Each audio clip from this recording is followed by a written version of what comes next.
Thank you. Reverend Hunt, you can come around Arkansas and introduce me anytime. I like that. To Mr. Dale Charles, Reverend Jesse Turner, Reverend Arthur Hunt, and Dr. Ronnie Floyd. Each of these represent strong leadership in our state, but they represent good friends. And I'm delighted that they are leading this today. And I want to say a particular word about Dr. Ronnie Floyd. He is a star in Arkansas, but also a star nationally. Let me tell you, it's a big deal whenever you're the national leader of the Day of Prayer.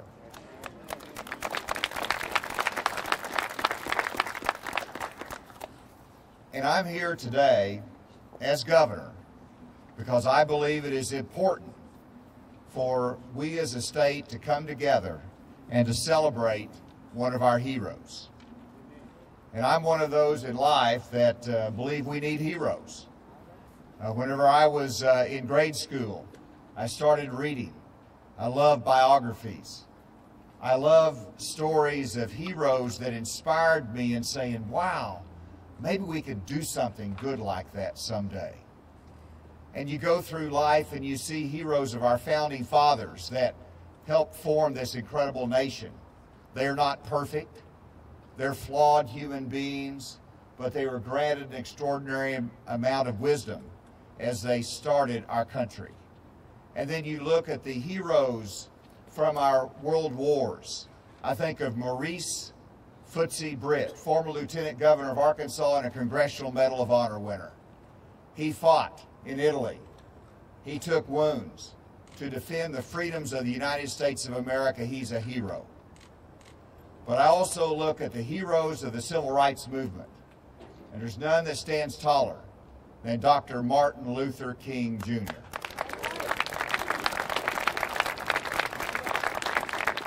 And he is a hero, not just to the African American population of the United States. He's a hero to me. He's a hero to all of America because he brought us through a time that we should never have been in. He understood the lack of justice. He understood the lack of fairness. He had the courage to stand and to do something about it and change America. And our heroes are those who change America for the better, and he did. He is my hero.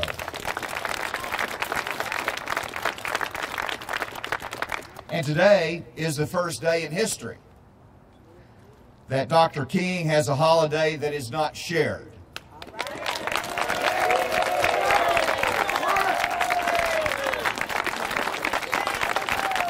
Last year, we passed the law. Yes, sir. And it was not easy, but it was right. And we recognize those that made that possible, everyone pulling together to make it happen. And ultimately, it brought our state together to do something that was right. I look at Dr. King and what characterizes his life as a genuine American hero. First of all, he was a man of prayer. He said, to be a Christian without prayer is no more possible than to be alive without breathing. He breathed and he lived a life of prayer, and God directed him. Most encouraging words that I ever receive as governor is, Asa, we're praying for you. I walked in the state capitol. I saw a group of people praying. I just went and jumped in the middle of them. I said, I need you today.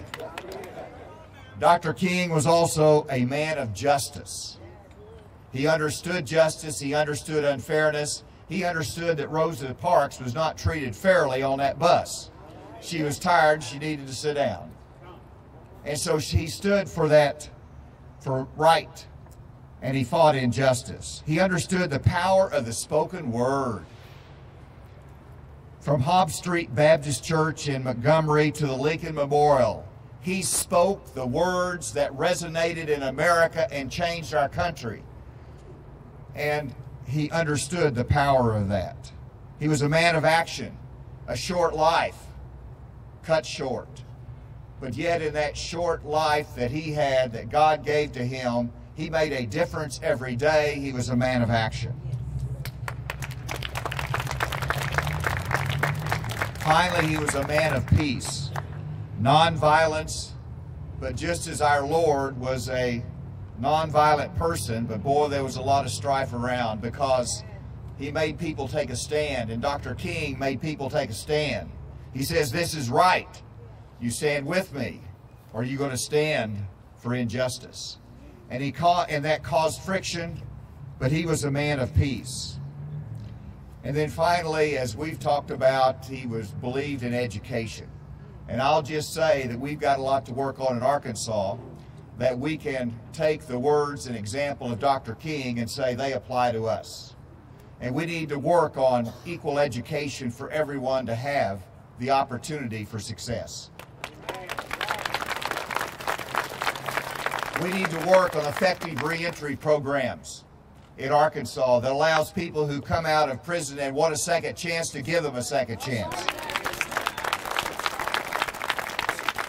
We need to increase the voice of minorities in government. Whenever I see a commission that has 10 people on it and none are minorities, I say we got to broaden our base. We got to bring people in. We have to work for safety in our community, and that means every community needs to be safe. And so there's much to do. We need to have effective mental health treatment programs in this state and access for those that are suffering. And by the way, we did something about that with our investment in crisis stabilization centers to decrease those that have mental illness going into prison and to increase the help that they need.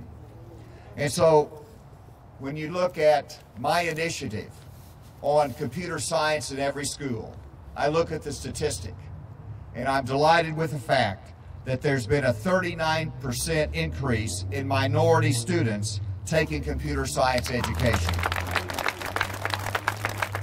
And so in the midst of the challenges that we face in America in this state, we ought to rejoice in our heroes, and we ought to rejoice in the success that we have. And we recognize that we have more success together when we're united and working together for a common goal than otherwise. God bless the United States, and God bless the state of Arkansas.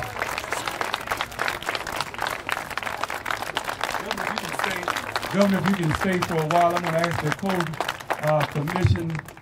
coalition members, Reverend Turner and Mr. Charles, if you'll stand with me. Now, everybody else can be seated. I'm always getting in trouble.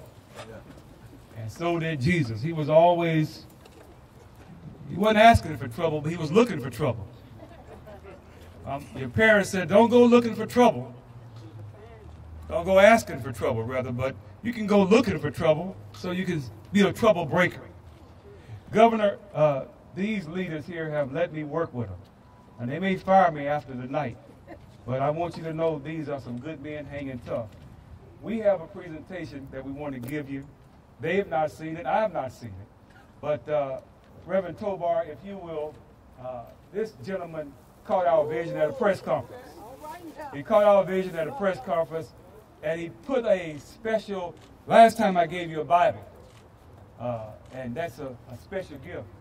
But this is we have decided to be united. WDBU. We want to put it on him if he'll let us.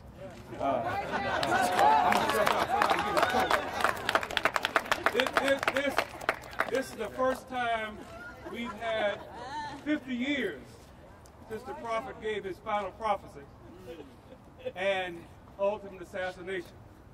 And so Arkansas is saying to the nation, we have decided to be united. Y'all like that? You think the governor can't wear it out? He'll wear it well? He got the swag? Can you wear it? All right. Mr. Charles, I want you and Reverend Turner to put that on the governor for us. Now, we only got one jacket now, but we're going to have some more. but we've decided to be... You like that lining or that's what? Now, Mr. Tobar said we got to have red for the blood of Jesus. But it can be raised also.